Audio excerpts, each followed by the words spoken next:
قرآن حکیم نے بھی سورہ آل عمران کے آخری رکوع میں ذکر کو سب سے پہلے اور سب سے اہم عامل کی حیثیت سے شمار کیا ہے۔ چنانچہ اس کی پہلی آیت جو ہے سورہ آل عمران کے آخری رکوع کی، اس میں تو وہی مضمون جو میں بیان کر چکا وہ آیا ہے، ان فی خلق السماوات والارض واختلاف اللیل والنہار لآیات لأولی الالباب۔ یقیناً آسمان اور زمین کی تخلیق میں اور دن اور رات کے الٹ پھیر میں نشانیاں ہیں ہوش مندوں کے لیے۔ ان کے ذریعے سے انسانی شعور کے اندر وہ معرفت رب اجاگر ہوگی۔ وہ پہلا مرحلہ اس نے طے کر لیا، وہ ڈورمنٹ معرفت اب ایکٹیویٹ ہو گئی۔ اب مزید فکر کا مرحلہ ہے جو اگلی آیت میں آیا ہے، الذین یذکرون اللہ قیاما وقعودا وعلی جنوبہم ویتفکرون فی خلق السماوات والارض ربنا ما خلقت ھذا باطلا سبحانک فقنا عذاب النار۔ یعنی تفکر جو ہے ویتفکرون فی خلق السماوات والارض، وہ تفکر کرتے ہیں، غور و فکر کرتے ہیں آسمان اور زمین کی تخلیق میں، لیکن اس تفکر کے ساتھ لازماً ذکر اور ذکر مدام، ذکر بھی وہ کہ جو مستقل ہو، ہر حالت میں ہو۔ الذین یذکرون اللہ قیاما وقعودا وعلی جنوبہم، وہ لوگ کہ جو اللہ کو یاد رکھتے ہیں، اللہ کا ذکر کرتے ہیں، کھڑے ہوئے بھی، بیٹھے ہوئے بھی، اور اپنے پہلوؤں کے بل یعنی لیٹے ہوئے بھی۔ اب ان تین کے سوا تو کوئی پوزیشن انسان کی نہیں ہے، اسی کا نام ہے دوام ذکر۔ اور اس کے ساتھ اگر وہ تفکر کرتے ہیں تو ان کا فکر اگلی منزل تک پہنچتا ہے۔ تو پہلی شے تھی فکر انسانی کی صحیح رخ پر مزید پیش قدمی اور پیش رفت، اور اس کے لیے لازم ہے ذکر و فکر کا امتزاج۔ دوسری چیز کو لیجئے عمل کی درستی۔ اس عمل کی درستی کے لیے اللہ تعالیٰ کے ساتھ ایک گہرے تعلق کی ضرورت ہے، اس لیے کہ صبر کی بحث میں یہ مضامین شاید آپ کے سامنے آ گئے ہوں کہ صبر جہاں مصیبت پر صبر ہوتا ہے، تکلیف پر صبر ہوتا ہے، اللہ کے احکام پر جمنا یہ بھی صبر ہے، نفس کی خواہشات کی باغ کو تھام کر رکھنا، کھینچ کر رکھنا یہ بھی صبر ہے، اور استقامت کسی شے پر قائم رہنا یہ بھی صبر ہے۔ تو عمل صحیح پر استقامت کے لیے وَاصْبِرْ وَمَا صَبْرُكَ إِلَّا بِاللَّهِ، اس صبر کی سب سے اہم جو بنیاد ہے، اس کا جو سب سے بڑا ذریعہ ہے، اس کا جو سب سے بڑا سہارا ہے، وَمَا صَبْرُكَ إِلَّا بِاللَّهِ، اس کے لیے ضرورت ہے ایک گہرے تعلق کی کہ اللہ کے ساتھ ایک ایسا تعلق برقرار رہے جو نہ صرف گہرا ہو بلکہ دائم و قائم ہو، مسلسل۔ ذرا ذہول ہوگا تعلق مع اللہ میں، ذرا کمی آئے گی، شیطان کا وار کاری ہو جائے گا۔ اسی کو حضور نے حدیث میں یوں تعبیر کیا ہے تمثیلاً کہ جو دل اللہ کی یاد سے غافل ہے اس پر، فارسی کا وہ مقولہ بھی ہے کہ خانہ خالی را دیو می گیرت، گھر خالی رہے تو جنات اس پر دیو جو ہے آ کر قبضہ جما لیتے ہیں۔ تو خانہ قلب جو ہے اگر یاد خداوندی سے خالی ہو گیا تو شیطان ابلیس لعین اپنی تھوتنی ٹکا دیتا ہے۔ یہ لفظ آتا ہے سور کے منہ کے لیے تھوتنی، جس طرح اس کا نکلا ہوا سا منہ ہوتا ہے آگے، تو یہ لفظ استعمال کیا گیا کہ وہ اپنی تھوتنی انسان کے دل پر جما کر اور پھونکے مارنی شروع کر دیتا ہے۔ تو شیطان کو موقع ہی تب ملتا ہے جب انسان کے تعلق مع اللہ کے اندر کمی ہو، وہ خانہ بالکل خالی ہو گیا ہو یا اتنا ضعیف ہو گیا ہو کہ کل عدم ہو جائے، گویا کہ نہیں۔ تیسری چیز کی طرف آئیے روحانی ترقی، روحانی ترقی کے لیے میں ایک اصطلاح کے سامنے لا رہا ہوں. اس سے مراد کیا ہے؟ روحانی ترقی کے لیے ہماری دینی اصطلاح ہے تقرب الی اللہ، اللہ سے قریب تر ہوتے چلے جانا. اس پر میرا ایک کتابچہ بھی ہے. تقرب الی اللہ کے دو مدارج، دو درجے، جو در حقیقت ایک حدیث نبوی علیہ الصلوۃ والسلام ہی پر مبنی ہے کہ حضور نے ایک درجہ قرار دیا ہے تقرب بالفرائض، فرائض کے ذریعے سے انسان اللہ کا قرب حاصل کرے. ایک ہے تقرب بالنوافل، نوافل کے ذریعے سے اللہ کا قرب حاصل کرے. ان میں کیا نسبت و تناسب ہے، اہمیت کے اعتبار سے کون بڑھ کر ہے، بلندی کے اعتبار سے کون بڑھ کر ہے، یہ تمام مسائل میں نے اپنی اس تقریر میں بیان کیے تھے جو اس کتابچے میں شائع ہوئی ہے. اس وقت میں اس کی تفصیل میں نہیں جا رہا، صرف یہ تذکرہ اس لیے کر رہا ہوں کہ جن کو بھی خواہش ہو جائے وہ اس کا مطالعہ کرے. ہماری اس وقت کی گفتگو سے وہ کتابچہ اس جگہ پر منسلک ہوگا. تو تقرب الی اللہ، یہ تقرب کوئی فزیکل فینومینن نہیں ہے، جسمانی یا مادی مسئلہ نہیں ہے. اللہ سے قرب یہ نہیں ہے کہ کوئی کروڑوں میل کا فاصلہ ہے، اب ہمیں کوئی رسی پر چڑھنا ہے اوپر بڑی محنت اور مشقت سے. فصل تو ہے ہی نہیں، فاصلہ ہے ہی نہیں، بعد ہے ہی نہیں. نحن اقرب الیہ من حبل الورید، ہم تو انسان سے اس کی شہرگ سے بھی زیادہ قریب ہیں. ہوا معکم اینما کنتم، وہ تو تمہارے ساتھ ہی ہوتا ہے جہاں کہیں بھی تم ہو. بس صرف یہ کہ تمہاری توجہ نہیں ہوتی، تم اور چیزوں میں مشغول و مصروف رہتے ہو، تم ہماری طرف دھیان ہی نہیں دیتے، تم ہماری طرف متوجہ ہی نہیں ہوتے. ہم تو مائل بے کرم ہے، کوئی سائل ہی نہیں، راہ دکھلائیں کسے رہنو منزل ہی نہیں. انسان جب متوجہ ہو جاتا ہے اور بڑھتا ہے، آگے پیش قدمی کرتا ہے روحانی اعتبار سے، تو یہ ہے در حقیقت تقرب الی اللہ، اور اسی کو ہم کہیں گے روحانی ترقی.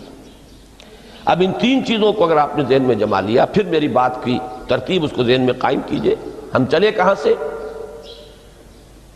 کہ دین کے ساتھ اصل مناسبت فلسفے کی نہیں، حکمت کی. نمبر 2، حکمت قرآنی کا پہلا اور اہم ترین اور بنیادی مسئلہ معرفت رب کا حصول ہے. اس کا نتیجہ شکر خداوندی ہے.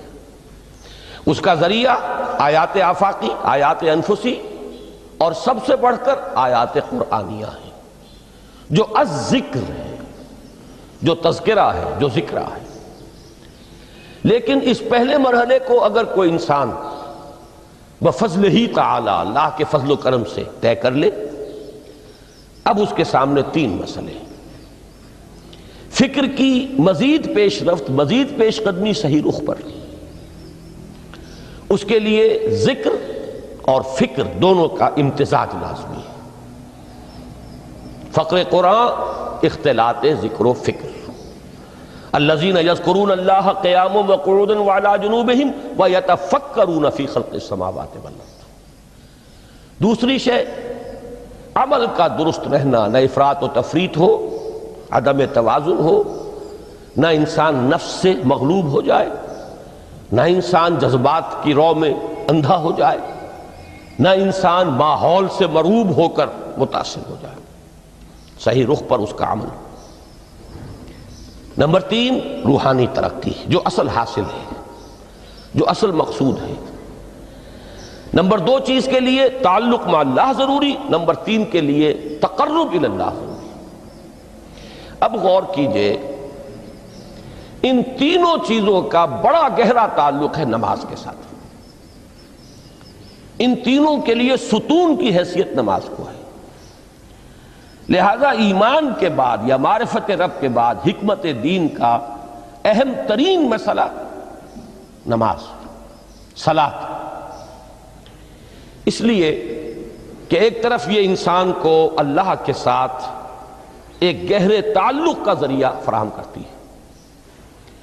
اپنے تمام مصروفیات میں سے ان مشغولیتوں میں جن میں گم ہونے کا خدشہ ہوتا ہے، نکلو۔ 24 گھنٹے کے معمولات میں سے کم 5 مرتبہ تو لازماً نکلو،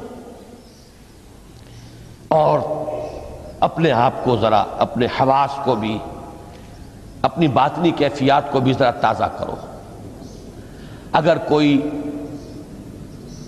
گندگی، نجاست، کسی طرح کی ناپاکی کا کوئی معاملہ ہے، طہارت حاصل کرو۔ طہارت سے تمہارے اندر روح کو بھی بالیدگی ہوگی، تمہارے حواس بھی تازہ ہوں گے، تم گویا کہ بحیثیت کل تمہاری ہستی چاق و چوبند ہو جائے گی۔ وہ کسل، وہ سستیاں، وہ جو ایک کثافتیں ہوتی ہیں، ان سب سے نجات حاصل کرو، اور اب اپنے رب کے حضور میں کھڑے ہو جاؤ، اس کے ساتھ اپنا عہد بھی تازہ کرو، اس کی اہم صفات کو بھی اپنے ذہن میں پھر مستحضر کرو۔ یہی وجہ ہے، دیکھیے میں نے جو آیات آپ کو شروع میں سنائی تھی، سورہ لقمان کی 2 آیتیں، پہلی آیت میں اس کا ترجمہ کر چکا، دوسری آیت وَلَقَدْ وَإِذْ قَالَ لُقْمَانُ لِابْنِهِ وَهُوَ يَعِظُهُ يَا بُنَيَّ لَا تُشْرِكْ بِاللَّهِ إِنَّ الشِّرْكَ لَظُلْمٌ عَظِيمٌ۔ اس کے بعد درمیان میں کچھ مضمون آ کر پھر وہ آیہ مبارکہ آئی، یا بنی اقم الصلاۃ وامر بالمعروف وانہ عن المنکر واصبر علی ما اصابک۔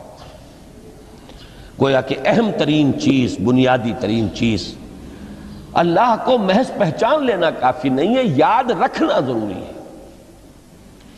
اللہ یاد رہے گا تو فکر صحیح آگے بڑھے گا، اللہ یاد رہے گا اور اس کے ساتھ ایک گہرا تعلق جو ہے برقرار رہے گا تو عمل درست رہے گا۔ بالکل یہی بات سورہ طٰہٰ میں جو پہلی وحی حضرت موسیٰ علیہ السلام پر ہوئی، اور پہلا مخاطبہ ہے، چونکہ حضرت موسیٰ کو یہ انبیاء کرام کے مقدس گروہ میں ایک امتیازی حیثیت حاصل ہے کہ ان سے براہ راست گفتگو ہوئی ہے، اگرچہ صرف ایک پردہ تھا، اوٹ من ورائے حجاب گفتگو ہوئی ہے، لیکن یہ کہ کوئی فرشتے کا درمیانی جو ہے وہ لنک نہیں تھا، براہ راست اللہ تعالیٰ نے حضرت موسیٰ علیہ السلام سے کلام فرمایا۔ کلم اللہ موسیٰ تکلیما، موسیٰ سے تو اللہ نے کلام فرمایا جیسے کہ کلام کیا جاتا ہے۔ تو پہلا مخاطبہ ہے، یہ پہلا مکالمہ ہے، پہلی وحی کہیے، اسی میں یہ الفاظ بھی موجود ہیں، اننی انا اللہ لا الہ الا انا فاعبدنی واقم الصلاۃ لذکری۔ یہ گویا کہ حکمت قرآنی کا ایک بہت بڑا خزانہ ہے یہ آیت مبارکہ، کہ خود حضرت موسیٰ علیہ السلام کو جو ہدایت دی جا رہی ہے، میں ہوں، میں اللہ، اننی انا اللہ لا الہ الا انا، میرے سوا کوئی معبود نہیں، فاعبدنی، بس میری بندگی، میری عبادت، میری پرستش، میری محبت، اس کو اختیار کرو۔ وَأَقِمِ الصَّلَاةَ لِذِكْرِي، اور نماز کو قائم رکھو میری یاد کے لیے۔ بلکہ اسی سلسلہ کلام میں آگے چل کر سورہ طٰہٰ میں آتا ہے، کافی گفت و شنید کے بعد جب حضرت موسیٰ نے کچھ معذرت بھی کی، کچھ دعائیں بھی کی، اللہ نے ایک دعا قبول بھی کی کہ ان کے بھائی کو بھی شریک کر دیا، حضرت ہارون کو بھی۔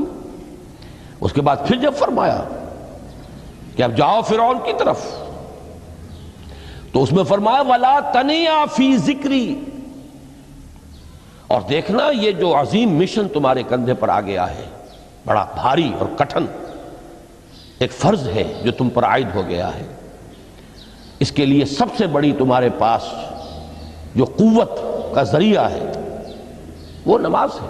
اقیم فلا تنیا عن ذکری، میری یاد میں کبھی غفلت نہ کرنا، اس میں کبھی کوئی کمی نہ آنے دینا۔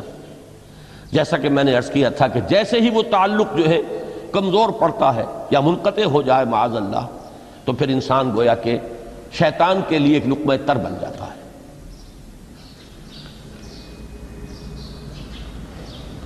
اب آپ غور کیجئے، تیسری شے تقرب الی اللہ، اس کے حوالے سے بھی جو فرائض اور نوافل کی بات ہے اس کو اس وقت ذہن سے نکال کر یہ سمجھیے کہ اس میں نماز کا کیا مقام ہے، اس لیے کہ نماز فرض بھی ہے، نماز نفل بھی ہے، وہ تو ان دونوں میں شریک ہو جائے گی۔ اب اس کو لفظ صلاۃ کے حوالے سے آپ ان دونوں چیزوں کو سمجھیے۔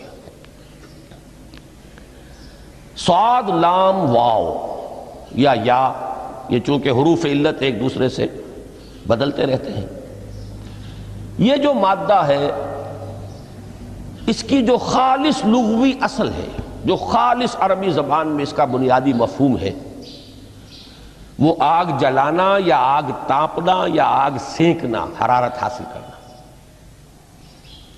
لہذا بار بار آتا ہے جہنم کے ذکر میں، اسلوہا، اب جلو اس میں، تاپو اس کو، یہ سینکے گی تمہیں۔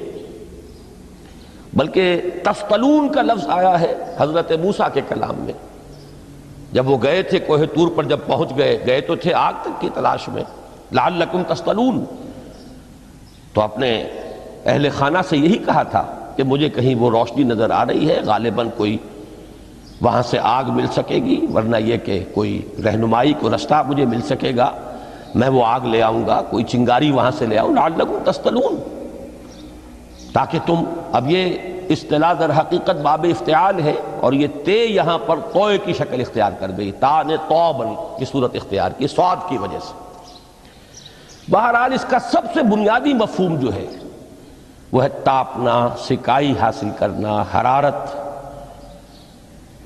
اس کے حوالے سے سمجھ لیجئے کہ سب سے بنیادی تعلق اس کا جو ہے وہ روح کے ساتھ ہے۔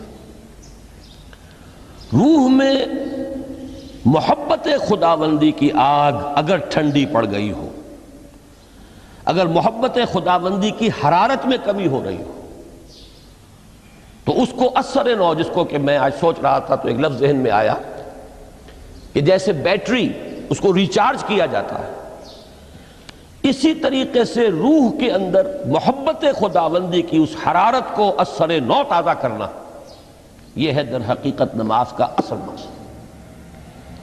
اس لیے کہ اس لفظ کا بنیادی مفہوم، اصل لغوی مفہوم تو یہ، اگرچہ اس کا سب سے زیادہ کثرت سے جو استعمال ہوتا ہے، اور لفظ صلاۃ جس سے در حقیقت جس تصور پر مبنی ہے وہ ہے اقدام، کسی کی طرف متوجہ ہونا اور پھر دعا۔ صلاۃ کا سب سے قریبی مفہوم لفظی جب بیان کیا جائے گا، اس سے مراد، اس کے معنی، تو دعا اس میں اہم ترین ہے۔ کسی کی طرف توجہ کرنا، مناجات کرنا، گفتگو کرنا، مخاطبہ، مکالمہ، دعا، یہ در حقیقت صلاۃ کا سب سے بڑا اصطلاحی مفہوم ہے۔ لیکن جو اس کا مادہ ہے، صاد لام واو یا صاد لام یا، اس کا اصل مفہوم جو ہے وہ تاپنا، حرارت حاصل کرنا۔ تو ان دونوں کے حوالے سے عرض کر رہا ہوں، وہ تاپنا اور حرارت حاصل کرنا وہ ہے روح کے اعتبار سے۔ وہ جو کہا اقبال نے کہ بجھی عشق کی آگ اندھیر ہے، مسلمان نہیں راہ کا ڈھیر۔ یہ عشق کی آگ جب بجھ جاتی ہے، در حقیقت یہی تو انسان کی روحانی موت ہے۔ جب یہ نہ رہے تو چاہے منطق میں بہت انسان ماہر ہو۔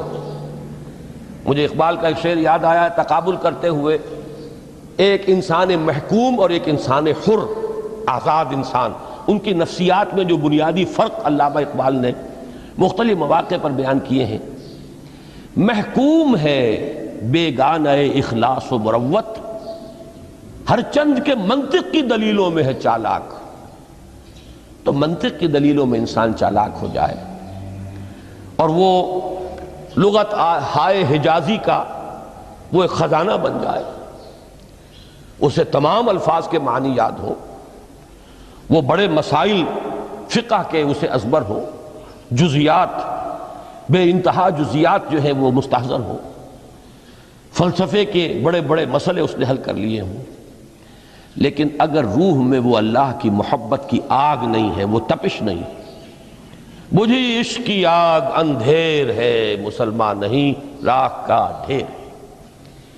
اسی کے حوالے سے آج مجھے یاد آیا تھا کہ وہ جو بڑی سادہ سی ایک نظم ہے، اللہ تعالیٰ سے دعا، یا رب دل مسلم کو وہ زندہ تمنا دے، اس میں بھی جو الفاظ آئے ہیں جو روح کو گرما دے اور قلب کو تڑپا دے، یہ ہے اصل جو مقصود ہے نماز کا۔ اور یہی وہ چیز ہے جیسا کہ میں نے عرض کیا تھا کہ نگاہوں سے اوجھل، یہ پہلو سامنے ہے ہی نہیں۔ دوسرا پہلو سامنے ہے، اور وہ بھی میرے نزدیک بہت اہم ہے، بہت بنیادی ہے، اس میں کوئی شک نہیں، لیکن یہ ہے بلند ترین منزل کہ تقرب الی اللہ، اس کے لیے در حقیقت یہ کس لیے درکار ہے؟ روح کے اندر عشق کی حرارت اور گرمی تازہ ہو جائے۔ بسا اوقات یہ اندر دب جاتی ہے، جیسے انگارہ ہوتا ہے آگ کا، اس کے اوپر خاک اور راکھ آ جاتی ہے، اندر کچھ ہوتی ہے۔ آگ دبی ہوئی سمجھ، آگ بجھی ہوئی نہ جان، اس دبی ہوئی آگ کو پھر ایک شعلہ بنانا، پھر اس کے اندر ایک حیات تازہ پیدا کرنا، یہ ہے نماز کا اہم ترین اور بلند ترین مقصد۔ لیکن اس کے ساتھ ہی اس نماز میں ذکر ہونا، اس کا یہ ذکر ہے، اور ذکر کی جب میں فہرست بیان کیا کرتا ہوں بہت سے حضرات کے سامنے ہوگا کہ ذکر کا در حقیقت مفہوم ہے استحضار اللہ فی القلب۔ ہمارے ہاں غلطی سے جو ذرائع ذکر ہیں انہیں ذکر قرار دے دیا گیا ہے۔ نماز ذکر نہیں ہے، نماز ذکر کا ذریعہ ہے۔ اقیم الصلاۃ لذکری، نماز قائم کرو میرے ذکر کے لیے۔ یہ اللہ اللہ کہنا یا ادعیہ معصورہ جو حضور صلی اللہ علیہ وسلم کی مسنون دعائیں ہیں، انہیں اپنے تمام معمولات دنیاوی کے ساتھ ساتھ ان دعاؤں کو بھی انسان پڑھتا رہے، اللہ سے دعا کرتا رہے، یہ تمام ذرائع ذکر ہیں۔ سبحان اللہ الحمدللہ الحمدللہ، اس کا آپ ورد کیجئے، یہ بھی ذریعہ ذکر ہے۔ حقیقت میں ذکر ہے استحضار اللہ فی القلب، اللہ کو دل میں لے آنا، اللہ کو دل میں حاضر کر لینا، اصل میں تو ترجمہ ہوگا، لیکن حاضر جاننا، یہ کیفیت جو ہے انسان کو حاصل ہو جائے۔ اب اس کے حوالے سے ذرا بات سمجھیے کہ ایک تو میں عرض کر چکا ہوں مجسم ذکر تو قرآن ہے، لہذا ذکر کی فہرست جب آپ کریں گے ذرائع ذکر تو ان میں سب سے پہلے قرآن آئے گا، اس لیے کہ وہ ہماری حکمت کے پہلے مسئلے کو حل کر رہا ہے، بنیادی مسئلہ، اہم ترین مسئلہ۔ دوسرے نمبر پر ذکر جو ہے، اب اس کے لیے کچھ اصطلاحات جو میرے مختلف دروس میں شاید آپ کے سامنے بعد میں آئیں یا پہلی آ چکی ہوں، ان کے حوالے سے میری بات سمجھیے۔ ایک ذکر غیابی ہے، تھرڈ پرسن میں، صیغہ غائب میں اللہ کی یاد کرنا، اللہ اکبر اللہ اکبر اللہ اکبر۔ اب یہ اللہ اکبر جو ہے یہ جملہ اسمیہ خبریہ ہے، ایک حقیقت کی تکرار آپ کر رہے ہیں، اللہ سب سے بڑا ہے، اللہ سب سے بڑا ہے، سبحان اللہ سبحان اللہ سبحان اللہ۔ یہ در حقیقت ذکر غیابی ہے کہ آپ اس میں مخاطب نہیں ہے اللہ سے، ایک ذکر خطابی کہیں یا ذکر حضوری کہیں، جس میں مکالمہ ہوتا ہے، جس میں گفتگو ہوتی ہے۔ تو نماز در حقیقت ذکر حضوری اور ذکر خطابی کی بلند ترین شکل ہے۔ اس لیے میں نے عرض کیا تھا کہ نماز کے لفظ یا صلاۃ کے لفظ، یہ اصطلاحی معنی جو اکثر و بیشتر کیے جاتے ہیں وہ ہے دعا، اور دعا میں ہوتا کیا ہے؟ مکالمہ ہے، مخاطب، اے اللہ، اے میرے رب، اے پروردگار۔ پھر یہ کہ اس میں اقدام اور کسی کی طرف متوجہ ہونا، یہی وجہ ہے کہ افتتاح صلاۃ، نماز کو شروع کرنے کے لیے ایک تو وہ الفاظ جو قرآن مجید میں آئے ہیں، انی وجہت وجہی للذی فطر السماوات والارض حنیفا وما انا من المشرکین، یہ ہے توجہ کا ارتکاز، بشرطے کہ یہ صرف الفاظ ہی نہ نکل رہے ہوں، واقعتاً یہ تعبیر ہو اس وقت کی انسان کی نفسیاتی کیفیت کی، کہ شعوری طور پر وہ فیصلہ کرتا ہے کہ اب میں منقطع ہو رہا ہوں، ہر چہار طرف سے اپنی توجہ کو ہٹا کر، ہر مسئلے سے اپنے آپ کو خالی و ذہن کر کے یعنی ظاہری اور باطنی دونوں اعتبار سے میں اپنی توجہ کا ارتکاز کر رہا ہوں اس ذات کی طرف جس نے آسمانوں اور زمین کو پیدا کیا، اور بالکل یکسو ہو کر رہا ہوں۔ انی وجہت وجہی للذی فطر السماوات والارض حنیفا وما انا من المشرکین۔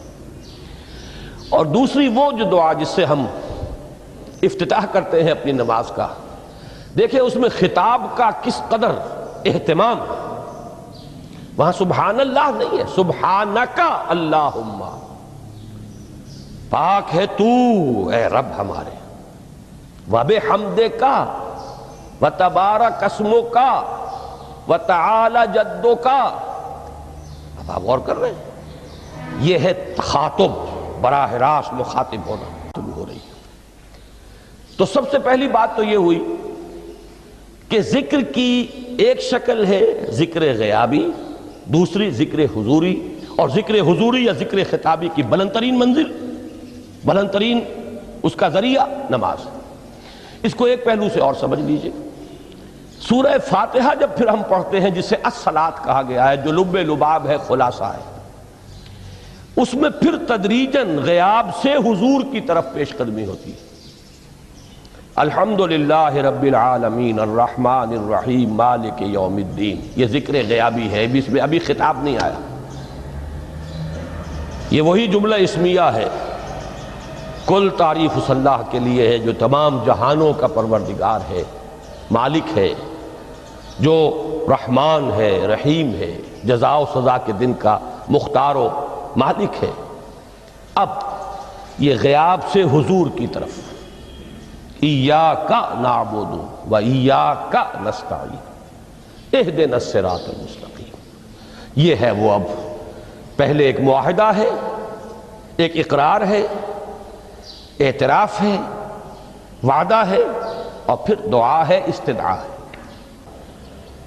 کہ حضور نے فرمایا، یقول اللہ تعالی، اللہ یہ فرماتا ہے، اسی لیے اس کو حدیث قدسی کہیں گے، قسمت الصلاۃ بینی و بین عبدی نصفین، میں نے نماز کو اپنے اور اپنے بندے کے مابین آدھا آدھا تقسیم کر دیا ہے۔